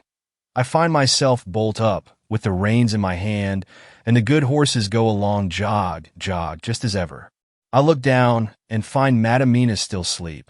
It is now not far off sunset time, and over the snow the light of the sun flow in big yellow flood, so that we throw great long shadow on where the mountain rise so steep. For we are going up, and all is so wild and rocky, as though it were the end of the world. Then I arouse Madam Mina. This time she wake with not much trouble, and then I try to put her to hypnotic sleep. But she sleep not, being as though I were not. Still I try and try, till all at once I find her and myself in dark. So I look round, and find that the sun have gone down. Madam Mina laugh, and I turn and look at her.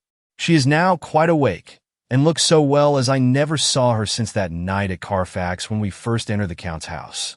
I am amazed, and not at ease then, but she is so bright and tender and thoughtful for me that I forget all fear.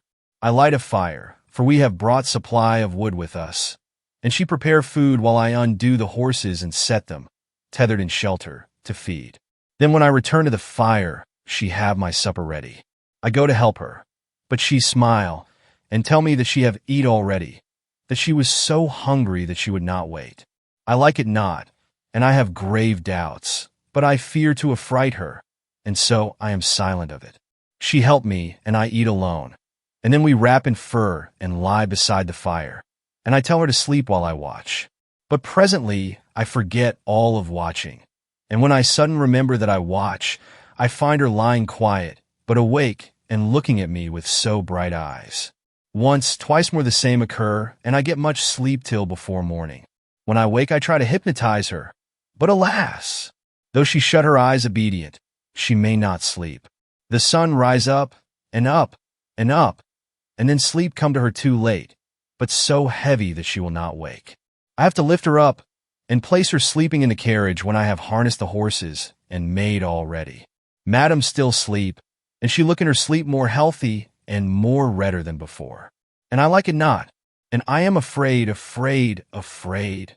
I am afraid of all things, even to think, but I must go on my way. The stake we play for is life and death, or more than these, and we must not flinch. November 5th, morning. Let me be accurate in everything, for though you and I have seen some strange things together, you may at the first think that I, Van Helsing, am mad, that the many horrors and the so long strain on nerves has at the last turned my brain. All yesterday we travel, ever getting closer to the mountains, and moving into a more and more wild and desert land. There are great, frowning precipices and much falling water, and nature seemed to have held sometime her carnival.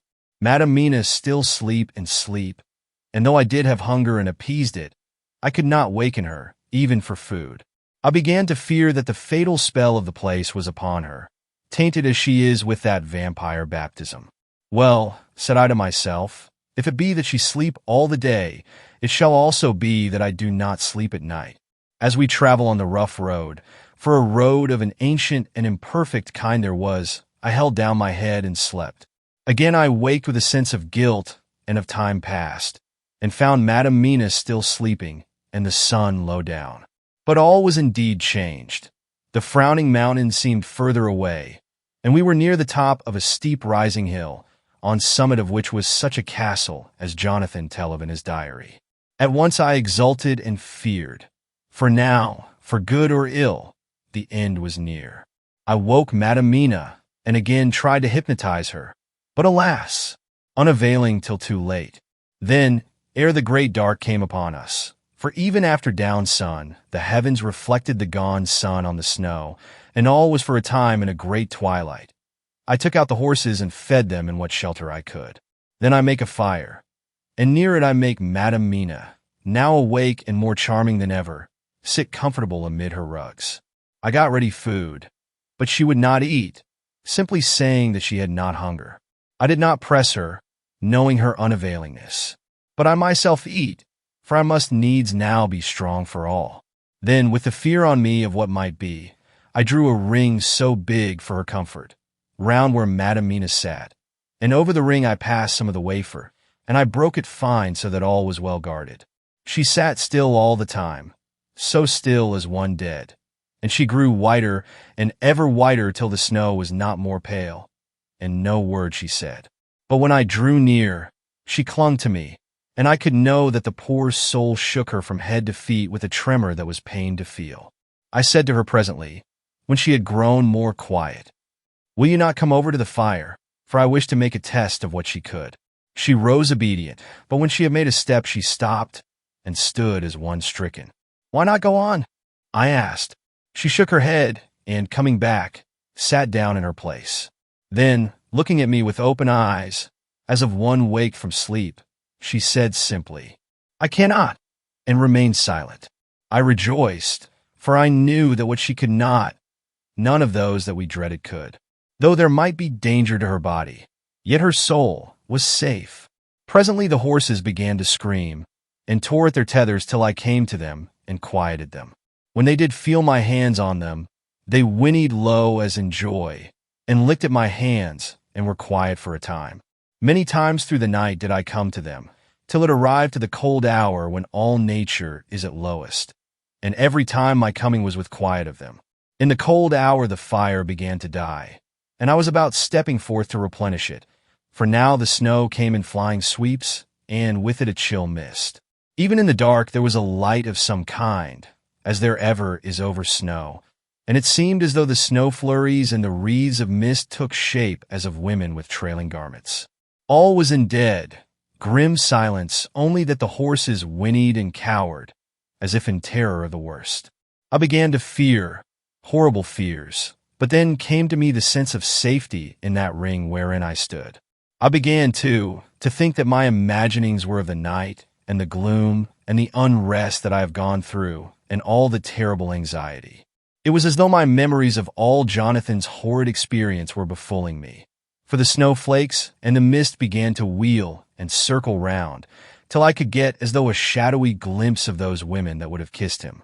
And then the horses cowered lower and lower, and moaned in terror as men do in pain.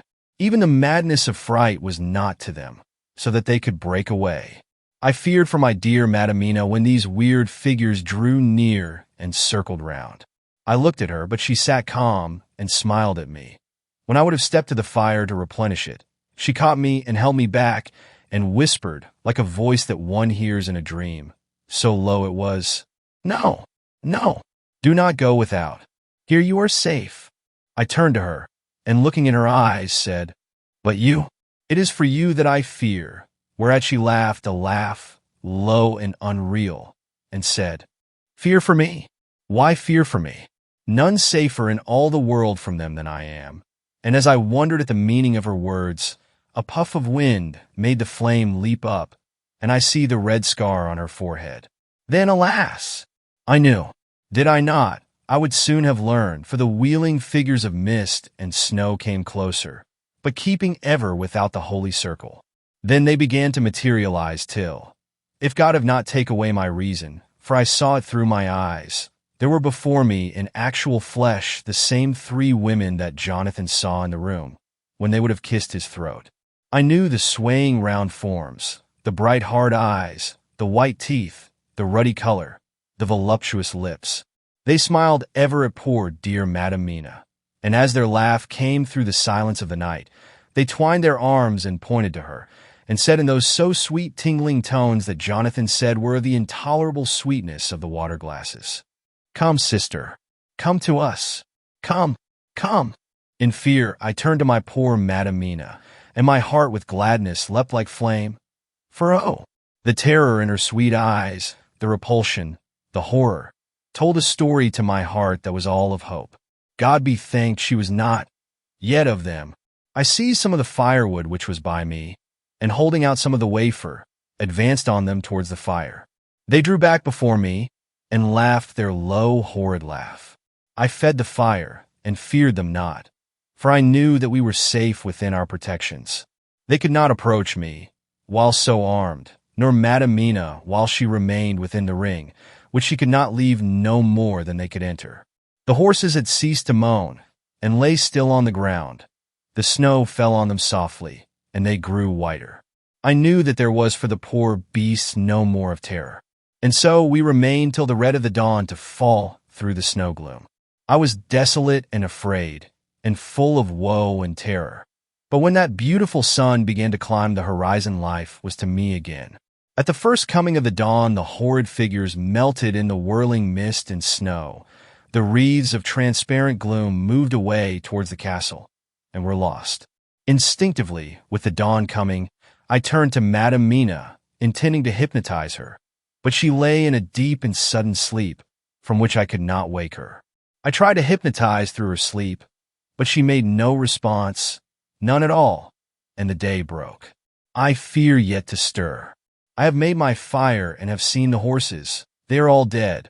Today I have much to do here, and I keep waiting till the sun is up high, for there may be places where I must go, where that sunlight, though snow and mist obscure it, will be to me a safety. I will strengthen me with breakfast, and then I will to my terrible work. Madam Mina still sleeps, and, God be thanked, she is calm in her sleep. Jonathan Harker's Journal, November 4th, evening. The accident to the launch has been a terrible thing for us. Only for it we should have overtaken the boat long ago, and by now my dear Mina would have been free. I fear to think of her, off on the wolds near that horrid place. We have got horses, and we follow on the track. I note this whilst Godalming is getting ready. We have our arms. The Skaney must look out if they mean fight.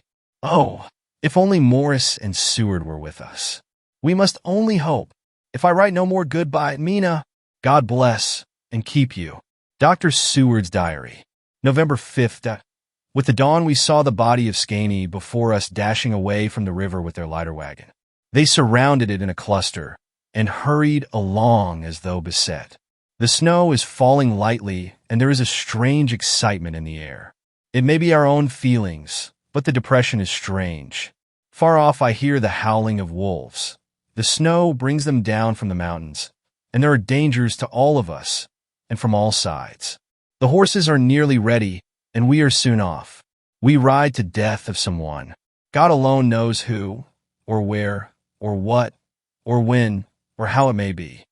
Dr. Van Helsing's Memorandum, November 5th, afternoon. I am at least sane. Thank God for that mercy at all events, though the proving it has been dreadful. When I left Madam Mina sleeping within the holy circle, I took my way to the castle. The blacksmith hammer which I took in the carriage from Veresti was useful. Though the doors were all open, I broke them off the rusty hinges, lest some ill intent or ill chance should close them, so that being entered I might not get out. Jonathan's bitter experience served me here. By memory of his diary, I found my way to the old chapel, for I knew that here my work lay. The air was oppressive. It seemed as if there was some sulphurous fume, which at times made me dizzy. Either there was a roaring in my ears, or I heard afar off the howl of wolves. Then I bethought me of my dear Madam Mina, and I was in terrible plight. The dilemma had me between his horns. Her I had not dared to take into this place, but left safe from the vampire in that holy circle. And yet even there would be the wolf. I resolved me that my work lay here, and that as to the wolves we must submit, if it were God's will. At any rate, it was only death and freedom beyond. So did I choose for her. Had it but been for myself, the choice had been easy. The maw of the wolf were better to rest in than the grave of the vampire. So I make my choice to go on with my work. I knew that there were at least 3 graves to find, graves that are inhabit. So I search, and I find one of them. She lay in her vampire sleep, so full of life and voluptuous beauty that I shudder as though I have come to do murder. Ah, I doubt not that in old time, when such things were, many a man who set forth to do such a task as mine, found at the last his heart fail him, and then his nerve. So he delay, till the mere beauty and the fascination of the wanton undead have hypnotized him, and he remain on, till sunset come, and the vampire's sleep be over.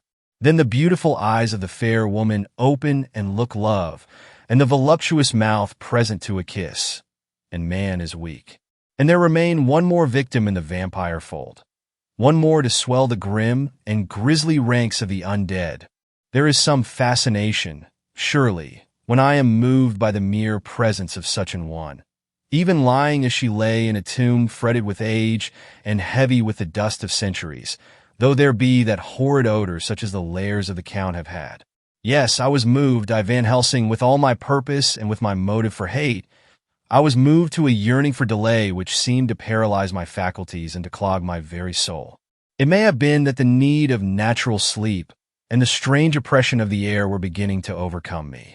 Certain it was that I was lapsing into sleep, the open-eyed sleep of one who yields to a sweet fascination, when there came through the snow-stilled air a long, low wail, so full of woe and pity that it woke me like the sound of a clarion. For it was the voice of my dear Madam Mina that I heard.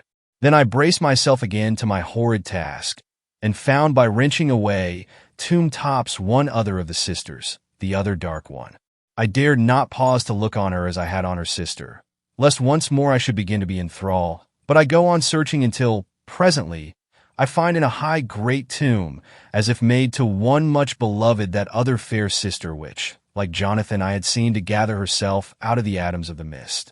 She was so fair to look on, so radiantly beautiful, so exquisitely voluptuous, that the very instinct of man in me, which calls some of my sex to love and to protect one of hers, made my head whirl with new emotion.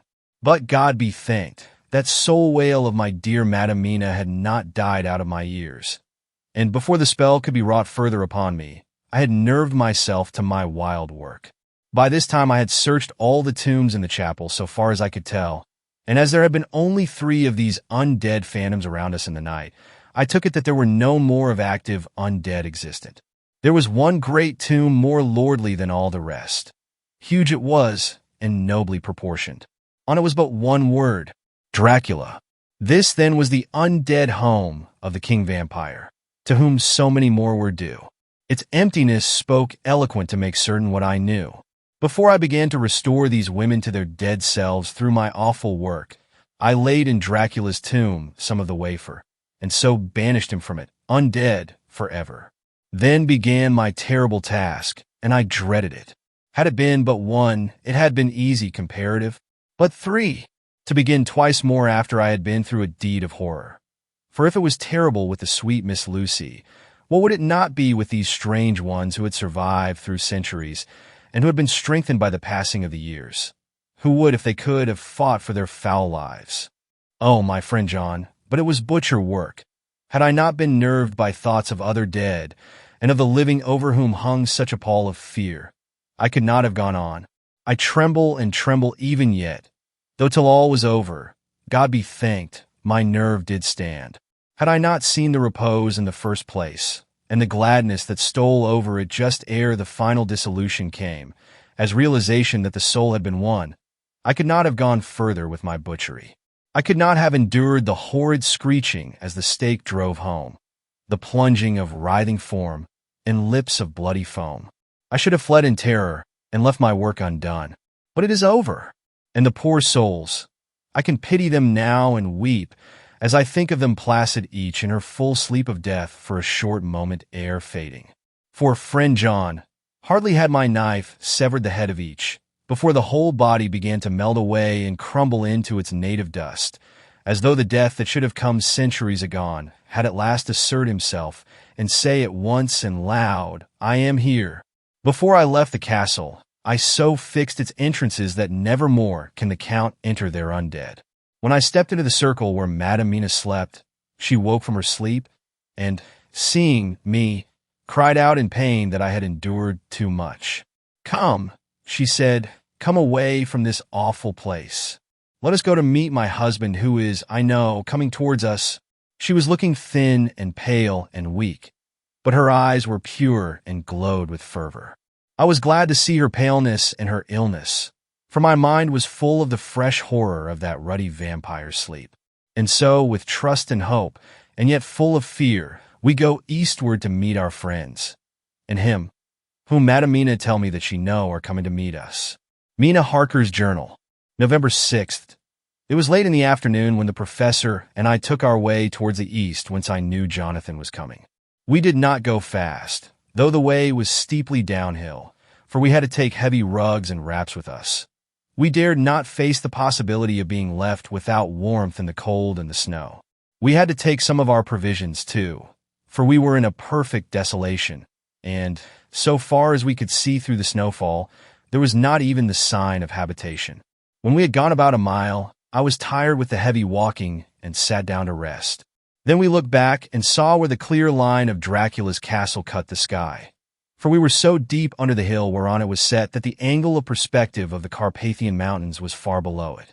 We saw it in all its grandeur, perched 1,000 feet on the summit of a sheer precipice, and with seemingly a great gap between it and the steep of the adjacent mountain on any side. There was something wild and uncanny about the place. We could hear the distant howling of wolves. They were far off, but the sound, even though coming muffled through the deadening snowfall, was full of terror. I knew from the way Dr. Van Helsing was searching about that he was trying to seek some strategic point where we would be less exposed in case of attack. The rough roadway still led downwards. We could trace it through the drifted snow. In a little while the professor signaled to me, so I got up and joined him. He had found a wonderful spot, a sort of natural hollow in a rock, with an entrance like a doorway between two boulders. He took me by the hand and drew me in. "See," he said, "here you will be in shelter, and if the wolves do come I can meet them one by one." He brought in our furs and made a snug nest for me, and got out some provisions and forced them upon me. But I could not eat. To even try to do so was repulsive to me, and, much as I would have liked to please him, I could not bring myself to the attempt. He looked very sad, but did not reproach me. Taking his field glasses from the case, he stood on the top of the rock and began to search the horizon. Suddenly, he called out, "Look, Madame Mina, look, look!" I sprang up and stood beside him on the rock. He handed me his glasses and pointed. The snow was now falling more heavily and swirled about fiercely, for a high wind was beginning to blow. However, there were times when there were pauses between the snow flurries, and I could see a long way round. From the height where we were, it was possible to see a great distance, and far off, beyond the white waste of snow, I could see the river lying like a black ribbon in kinks and curls as it wound its way. Straight in front of us and not far off, in fact, so near that I wondered we had not noticed before, came a group of mounted men hurrying along. In the midst of them was a cart, a long lighter wagon which swept from side to side, like a dog's tail wagging, with each stern inequality of the road. Outlined against the snow as they were, I could see from the men's clothes that they were peasants or gypsies of some kind. On the cart was a great square chest. My heart leaped as I saw it, for I felt that the end was coming. The evening was now drawing close, and well I knew that at sunset the thing, which was till then imprisoned there, would take new freedom and could in any of many forms elude all pursuit. In fear I turned to the professor. To my consternation, however, he was not there. An instant later, I saw him below me. Round the rock he had drawn a circle, such as we had found shelter in last night. When he had completed it, he stood beside me again, saying, "At least you shall be safe here from him." He took the glasses from me, and at the next lull of the snow swept the whole space below us. "See," he said, "they come quickly. They are flogging the horses and galloping as hard as they can." He paused and went on in a hollow voice. They are racing for the sunset. We may be too late. Gods will be done. Down came another blinding rush of driving snow, and the whole landscape was blotted out. It soon passed, however, and once more his glasses were fixed on the plain. Then came a sudden cry. Look! Look! Look! See! 2 horsemen follow fast, coming up from the south. It must be Quincy and John. Take the glass. Look before the snow blots it all out. I took it and looked. The 2 men might be Dr. Seward and Mr. Morris. I knew at all events that neither of them was Jonathan. At the same time, I knew that Jonathan was not far off. Looking around, I saw on the north side of the coming party 2 other men, riding at breakneck speed. One of them I knew was Jonathan, and the other I took, of course, to be Lord Godalming. They, too, were pursuing the party with the cart. When I told the professor, he shouted in glee like a schoolboy, and after looking intently till a snowfall made sight impossible, he laid his Winchester rifle ready for use against the boulder at the opening of our shelter. They are all converging, he said. When the time comes, we shall have gypsies on all sides. I got out my revolver ready to hand, for whilst we were speaking, the howling of wolves came louder and closer. When the snowstorm abated a moment, we looked again. It was strange to see the snow falling in such heavy flakes close to us, and beyond, the sun shining more and more brightly as it sank down towards the far mountaintops. Sweeping the glass all around us, I could see here and there dots moving singly and in 2s and 3s and larger numbers. The wolves were gathering for their prey. Every instant seemed an age whilst we waited. The wind came now in fierce bursts, and the snow was driven with fury as it swept upon us in circling eddies. At times we could not see an arm's length before us, but at others, as the hollow-sounding wind swept by us, it seemed to clear the airspace around us so that we could see afar off. We had of late been so accustomed to watch for sunrise and sunset that we knew with fair accuracy when it would be, and we knew that before long the sun would set. It was hard to believe that by our watches it was less than an hour that we waited in that rocky shelter before the various bodies began to converge close upon us. The wind came now with fiercer and more bitter sweeps, and more steadily from the north. It seemingly had driven the snow clouds from us, for with only occasional bursts the snow fell. We could distinguish clearly the individuals of each party, the pursued and the pursuers. Strangely enough, those pursued did not seem to realize, or at least to care, that they were pursued. They seemed, however, to hasten with redoubled speed as the sun dropped lower and lower on the mountaintops. Closer and closer they drew. The professor and I crouched down behind our rock and held our weapons ready. I could see that he was determined that they should not pass. One and all were quite unaware of our presence. All at once 2 voices shouted out to halt. One was my Jonathan's, raised in a high key of passion.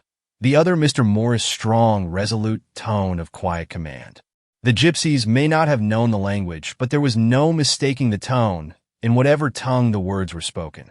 Instinctively they reined in, and at the instant Lord Godalming and Jonathan dashed up at one side, and Dr. Seward and Mr. Morris on the other. The leader of the gypsies, a splendid-looking fellow who sat his horse like a centaur, waved them back, and in a fierce voice gave to his companions some word to proceed. They lashed the horses, which sprang forward, but the 4 men raised their Winchester rifles, and in an unmistakable way commanded them to stop. At the same moment, Dr. Van Helsing and I rose behind the rock and pointed our weapons at them. Seeing that they were surrounded, the men tightened their reins and drew up.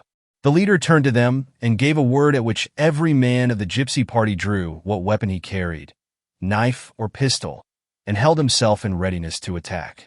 Issue was joined in an instant. The leader, with a quick movement of his rein, threw his horse out in front and pointing first to the sun, now close down on the hilltops, and then to the castle, said something which I did not understand. For answer, all 4 men of our party threw themselves from their horses and dashed towards the cart. I should have felt terrible fear at seeing Jonathan in such danger, but that the ardor of battle must have been upon me as well as the rest of them. I felt no fear, but only a wild, surging desire to do something. Seeing the quick movement of our parties, the leader of the gypsies gave a command.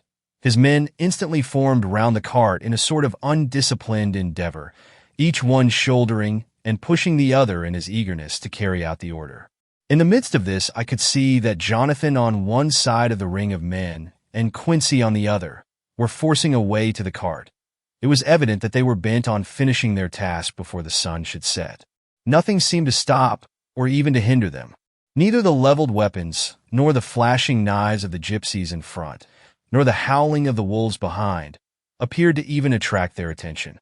Jonathan's impetuosity and the manifest singleness of his purpose seemed to overawe those in front of him. Instinctively they cowered aside and let him pass. In an instant he had jumped upon the cart, and with a strength which seemed incredible, raised the great box and flung it over the wheel to the ground. In the meantime, Mr. Morris had had to use force to pass through his side of the ring of Skaney. All the time I had been breathlessly watching Jonathan, I had, with the tail of my eye, seen him pressing desperately forward, and had seen the knives of the gypsies flash as he went away through them, and they cut at him. He had parried with his great Bowie knife, and at first I thought that he too had come through in safety. But as he sprang beside Jonathan, who had by now jumped from the cart, I could see that with his left hand he was clutching at his side, and that the blood was spurting through his fingers. He did not delay notwithstanding this, for as Jonathan, with desperate energy, attacked one end of the chest, attempting to prise off the lid with his great cookery knife, he attacked the other frantically with his Bowie. Under the efforts of both men the lid began to yield.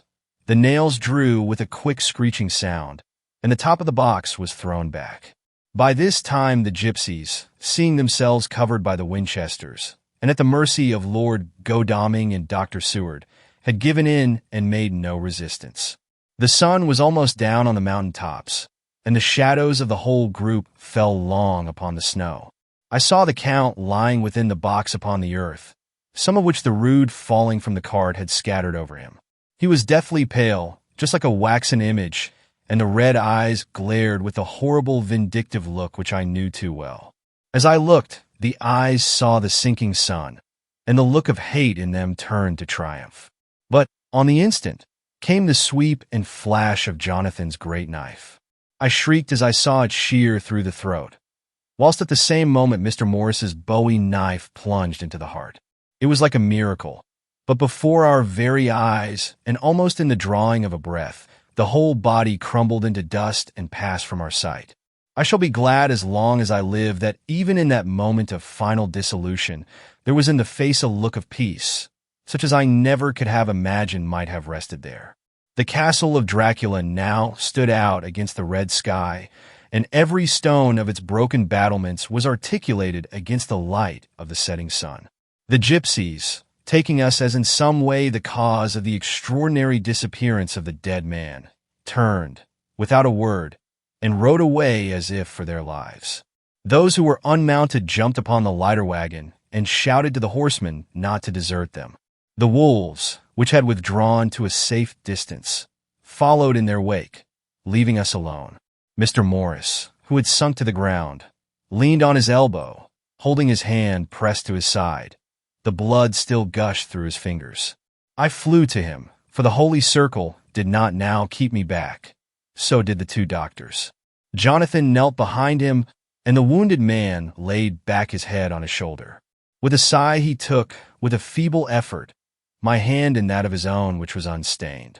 He must have seen the anguish of my heart in my face, for he smiled at me and said, "I am only too happy to have been of any service." "Oh, God!" he cried suddenly, struggling up to a sitting posture and pointing to me. "It was worth for this to die. Look, look!" The sun was now right down upon the mountain top, and the red gleams fell upon my face, so that it was bathed in rosy light. With one impulse the men sank on their knees, and a deep and earnest amen broke from all as their eyes followed the pointing of his finger. The dying man spoke. "Now God be thanked that all has not been in vain. See, the snow is not more stainless than her forehead. The curse has passed away." And, to our bitter grief, with a smile and in silence, he died a gallant gentleman. No, 7 years ago we all went through the flames, and the happiness of some of us since then is, we think, well worth the pain we endured. It is an added joy to Mina and to me that our boy's birthday is the same day as that on which Quincy Morris died. His mother holds, I know, the secret belief that some of our brave friend's spirit has passed into him. His bundle of names links all our little band of men together, but we call him Quincy. In the summer of this year, we made a journey to Transylvania and went over the old ground which was and is to us so full of vivid and terrible memories. It was almost impossible to believe that the things which we had seen with our own eyes and heard with our own ears were living truths. Every trace of all that had been was blotted out. The castle stood as before, reared high above a waste of desolation. When we got home, we were talking of the old time, which we could all look back on without despair, for Godalming and Seward are both happily married. I took the papers from the safe where they had been ever since our return so long ago. We were struck with the fact that in all the massive material of which the record is composed, there is hardly one authentic document, nothing but a mass of typewriting, except the later notebooks of Mina and Seward and myself, and Van Helsing's memorandum. We could hardly ask anyone, even did we wish to accept these as proofs of so wild a story. Van Helsing summed it all up as he said, with our boy on his knee, "We want no proofs. We ask none to believe us.